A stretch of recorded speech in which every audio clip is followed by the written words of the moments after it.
Hey, what up, everybody? This is Stevie Breach coming to you with the Impact review for October 3rd, 2013. And honestly, I went into this show only wanting to see the end angle. I ended up watching the whole entire show and thinking that it was pretty much a good show with some shows that just had a few flaws in it that I just did not understand. Basically, the show kicked off with AJ Styles doing a promo on Bully Ray. Just basically saying that, him and Dixie don't get along. He's going to beat Bully Ray. He's going to not have a contract and this, that, and the other. I don't know. But Bully Ray ended up coming out. They ran back and forth at each other. It was announced that Bully Ray was going to have a match against Samoa Joe later that night. And that was one of the final things that had been put in place by our general manager, Hulk Hogan. It just showed you that the war was on, and AJ held his own against Bully Ray, and it was basically above average promo. Nothing really that spectacular about it, but it was just showing you that these guys were going to be getting it on.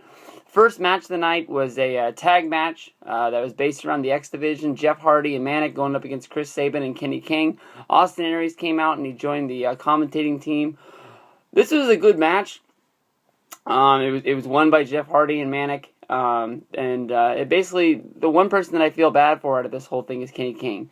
Kenny King, jumped over. He made the news jumping from ROH to TNA, and he was the X Division champion for a while. They put his face on the map, but then after the end, they really haven't done anything with him in a long, long time. And for the second week in a row now, he's had a great match. Last week was with Austin Aries. This was in this tag match.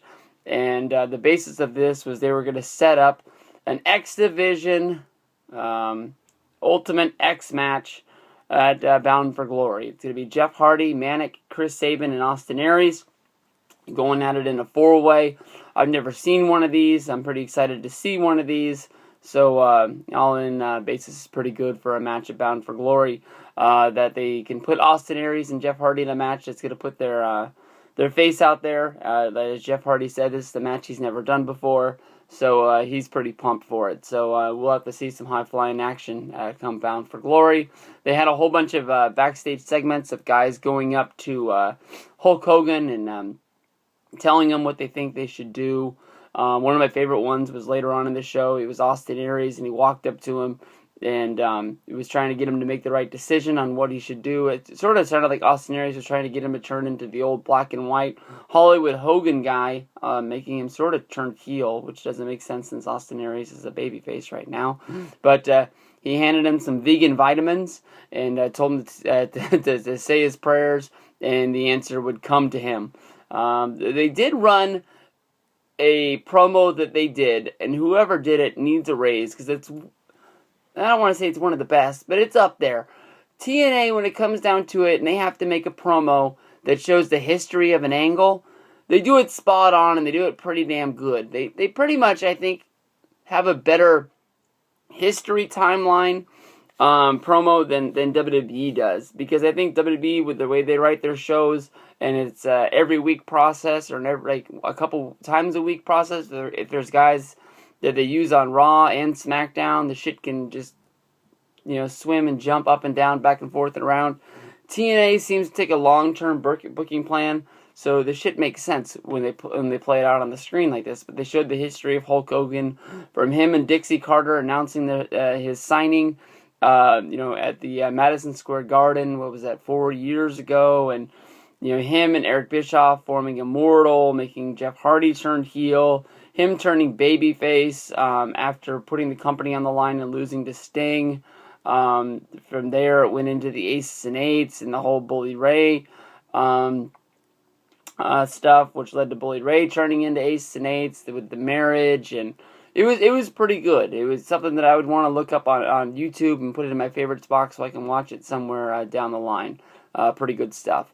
They had a match that was a Gauntlet match, which was Bobby Roode, Christopher Daniels, and Kazarian going up against Magnus. Magnus was able to pin Daniels. He made Kazarian tap out.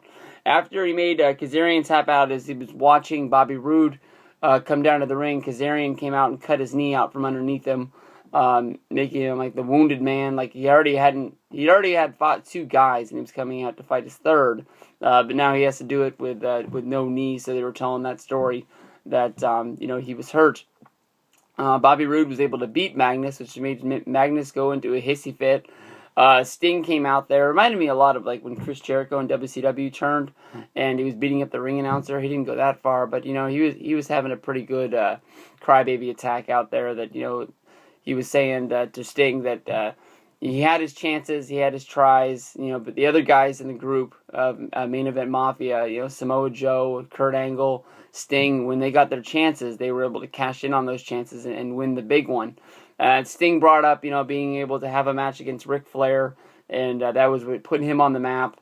And Magnus was going on and on about how he wasn't good enough. So Sting just said flat out, "I'm going to give you your chance.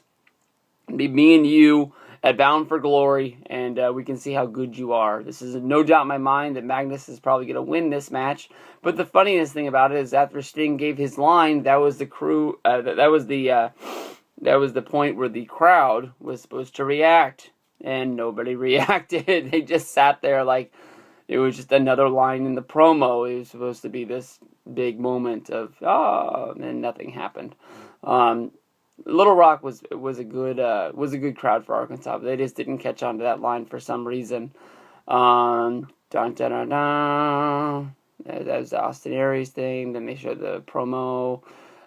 They had Chris Sabin in the back giving a promo, trying to explain why he wasn't going to be out there to accompany Velvet Sky for her match, which wasn't that big of a deal. They tried to play it off like a big deal, like he was some kind of a douchebag, because he didn't go out there for Velvet's match when Velvet goes out there for his.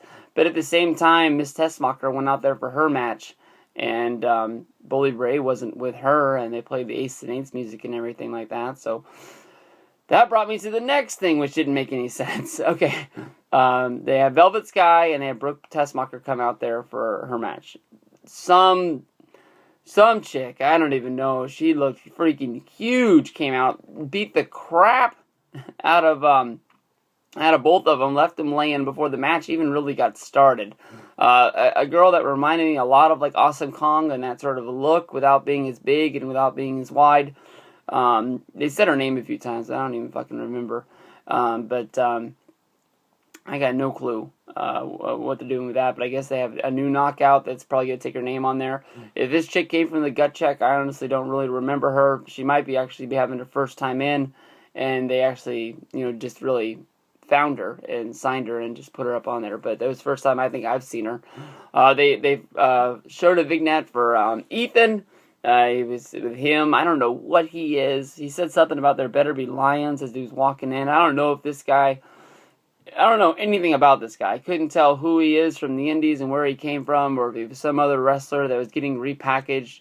I got no clue, but he came in and he gave a line, "There better be lions," which made me sort of think of like those dudes in Vegas, that one of them got ate by a lion, the guys who does the magic act. So I don't know if they're trying to copy like Van Dango and give some guy some really shitty gimmick that hopefully is going to catch on if they come out and do stuff.